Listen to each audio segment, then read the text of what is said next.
Hey and welcome back. We are going to go through the best games releasing in August, so just sit back and relax and let's get started. First up, we got number 14. Kicking off our list is Super Robot Wars Y, dropping on August 28th for PS5, Nintendo Switch and PC. This tactical RPG from Bandai Namco and BB Studio brings back the beloved mecha crossover series, blending iconic anime robots like Gundam and Mazinger Z into a strategy-packed experience.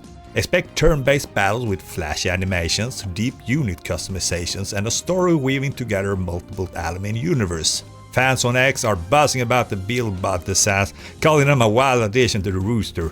BB Studios has been crafting Super Robot Wars titles for decades, known for their obsessive attention to mecha lore, so expect authenticity here. There is no delays reported and pre-orders are live on Steam.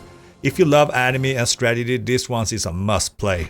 At number 13 we have Dungeon Stalkers. This one is launching early access on August 12th for PC via Steam with a PlayStation 5 version planned for 2026. Developed by One Universe, previously under Action Square and Studio HG, this free-to-play, player versus environment versus player, dungeon crawler blends classic RPG exploration with high-stakes extraction gameplay.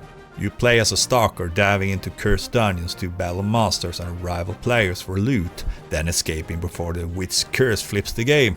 The armor destruction system adds strategy, lose your armor and you're vulnerable. One Universe, a South Korean studio, is founded in 2018, has built hype with beta test, ranking in Steam Top's 150 wishlists after Steam Next Fest 2024.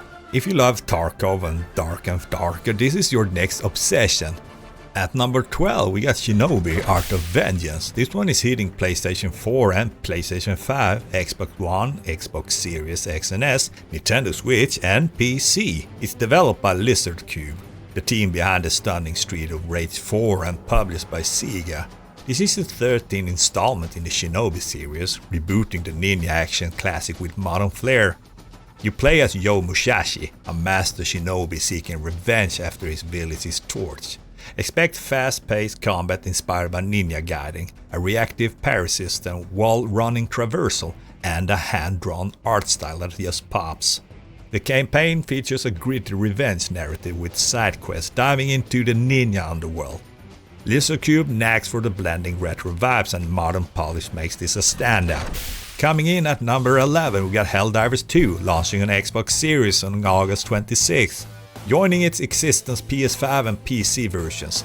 Developed by Arrowhead Game Studios, this co-op third-person shooter became a 2024 hit with its chaotic 4-player galactic battles against alien hordes.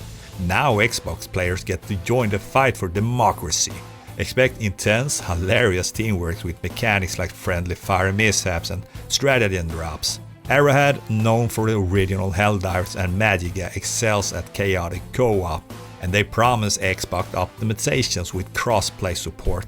If you've been waiting to squad up on Xbox, this is your moment. Number 10 is Black Myth Wukong, finally arriving on Xbox Series on August 20th, after its 2024 debut on PS5 and PC. Developed by Game Science, a Chinese studio that poured 6 years into this action RPG, it's inspired by the classic Journey to the West. You play as the Destined One, a monkey warrior battling mythological beasts with fluid, souls-like combat, magic and transformations. The visuals are jaw-dropping with sprawling environments and massive bosses. Game Science, that is somewhat a new studio, earned praise for delivering a AAA experience, though some X-Post note optimization issues on the console versions. But either way, this is a must for fans of epic action games. At number 9, Morbid Metal lands on PC via Steam in fall 2025. It's delayed because it was supposed to release in August. This hack and slash roguelite from indie developer Felix Shade lets you swap between 4 cybernetic characters, each with unique combat styles as you carve through sci-fi enemies. Expect fast-paced combos, deep customizations and procedurally generated levels. Shade, a solo developer with a passion for action games, has been teasing this on X, where fans are hyped for its fluid animations. If you love Hades or Death Cell, keep this one on your radar. Number 8 is Endless Legends 2, set for September 22 on PC via Steam. It's not releasing in August, so it seems there was a mix-up in earlier listings. Developed by Amplitude Studios, the French team behind Endless Space and Humankind, this 4X strategy sequel builds on the original fantasy world with deeper faction customization, dynamic world events and stunning visuals. Expect complex diplomacy, city building and tactical combat. Amplitude's track record for deep strategy games makes this a safe bet for fans of Civilization of Stellaris.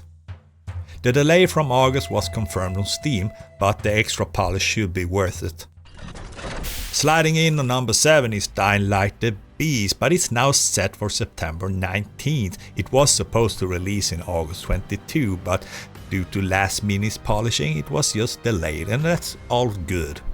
Techland, the polished studio behind Dying Light series, brings back protagonist Kyle Crane for a zombie-slaying adventure with first-person parkour, day-and-night cycles and co-op chaos. Set in a rural open world, it blends scavenging, crafting and brutal combat. Techland's knack for immersive zombie games shines here, with fans praising the return of parkour. Pre-orders are live, and if you love surviving the apocalypse with friends, this will be your game.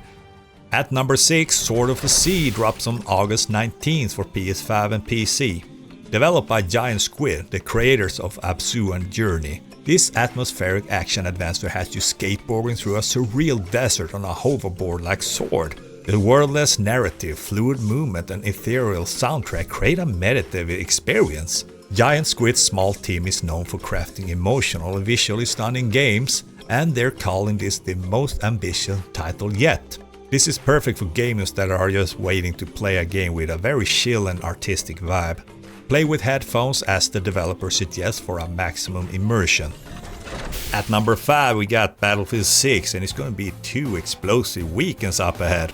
At August 9th to 10th and August 14th to 17th on PS5, Xbox Series and PC, we are going to start be able to pre-loading starting August 4. Developed by Battlefield Studios, a coalition of DICE, Criterion and Ripple Effects and Motive, this is being billed as Battlefield's biggest beta ever. Expect massive 128 player battles across multiple maps and modes, with progression challenges and reward for every playstyle. From snipers to tank drivers, Battlefield Studios, formed to refine the franchise post-Battlefield 2042, is bringing back the gritty chaos of what Battlefield 3 and 4 was all about, with dynamic destruction and improved anti-cheat.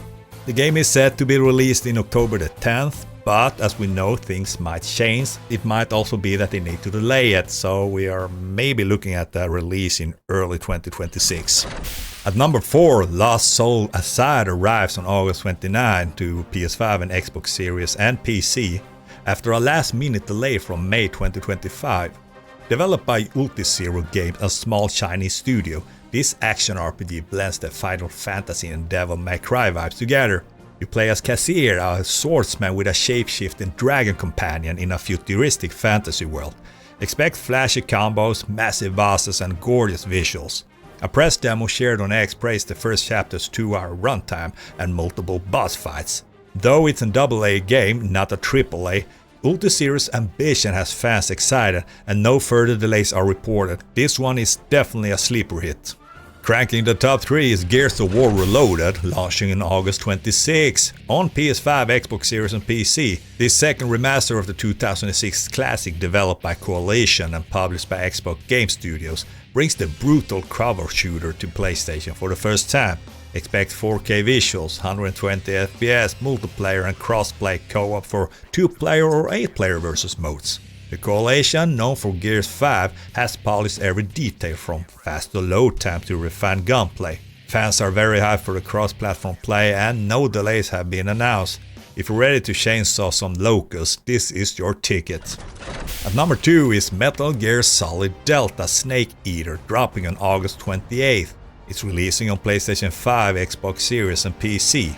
Konami's remake of the 2004 stealth classic built in Unreal Engine 5 delivers photorealistic jungles, refined CQC combat and streamlined inventory systems. You play as Naked Snake in a Cold War espionage thriller, with the original story and voice acting intact. Konami, despite Hideo Kojima's absence, has promised to honor his visions, though some fans are worried about the stealth tweaks. No delays here and pre-orders are live.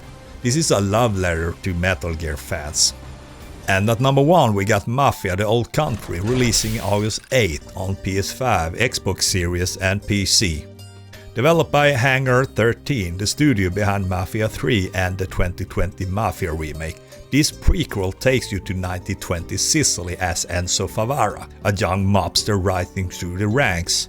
Expect a linear, story-driven experience with a slower pace than GTA, emphasizing an honor code and stealthy crime.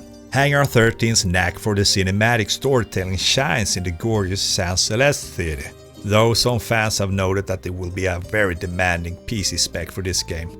But if you really like Mafia games, this will definitely be the game for you. So that wraps up the whole release in August month, at least the games that I thought was worthy of mentioning. Hopefully you like this as well, and if I miss some game you can put that in the comment, tell me which game you're looking forward to, or what game in my list here that you won't play this month. Me personally, I'm going to play a lot of Battlefield this week, and I'm really stoked about this open beta. I really missed a good shooter game because 2042 wasn't a good game. It didn't hold up. I got bored really fast when playing it because it wasn't like the old Battlefield games that I grew up with. And Call of Duty has turned into a mess itself. I mean, it's just imploding, so I can't even look at that game anymore. It just makes me so sad. So as time passed by, I just forgot how much I actually missed those kind of games. And hopefully Battlefield is back now. It actually looks like it is. It feels really good. I mean, it looks good when you look at the trailer. It feels like the old Battlefield games. But I'm not going to be too hyped until I play them myself. So I'm just going to find out. So I'm going to live stream this weekend. And hopefully you want to join me as well and take a little look in what I'm doing and what I'm talking about when I'm live streaming. I really enjoy having you guys there. Another game I'm going to play as well is going to be Shinobi because it looks so good with that art style. I also think that it must feel good because looking at the trailer when they hit the enemy, they really nailed it there. It looks like it feels so good. But also it looks like it's the perfect game for a handheld device, which I use a lot when I'm out working. Sometimes I have to stay at hotels for a long time, and then that's the perfect time to just sit down and relax and play that kind of games. Gears of War would also be a series that I want to take up and play because I never did that. I always owned PlayStation. So now when it's actually coming to PlayStation, yeah, I know I could have played on PC, but it feels like now it might be the time to pick it up. I've heard so much good things about this gaming series, so I think I'm going to live stream that game as well. But then there's also Darksiders 4 coming up in the future, so I want to replay that game series as well. But to sum it up, in August month, it's going to be Battlefield 6 Open Beta. Then it's going to be Shinobi. And also, of course, I got to get my hands on Metal Gear. Growing up with those games, I mean, they came all the way back to Nintendo 8-bits. And it's one of those games that I got so many fun memories related to. So yeah, I mean, what about you guys? Which games are you going to play? And if you like this video, please like and subscribe and hit that bell if you want to see more of my future videos. It really helps me get out there on the algorithm because I'm pretty new here on YouTube and I'm doing this because I love this. I've been loving this since I was 3 years old and now I'm 44 years old, so I'm kind of one of the old guys here. So I really appreciate all the help you guys can give me here. It means really, really a lot to me. And with that said, I wish you all a good day and take care of each other now, as I always say. I'll see you in the next video.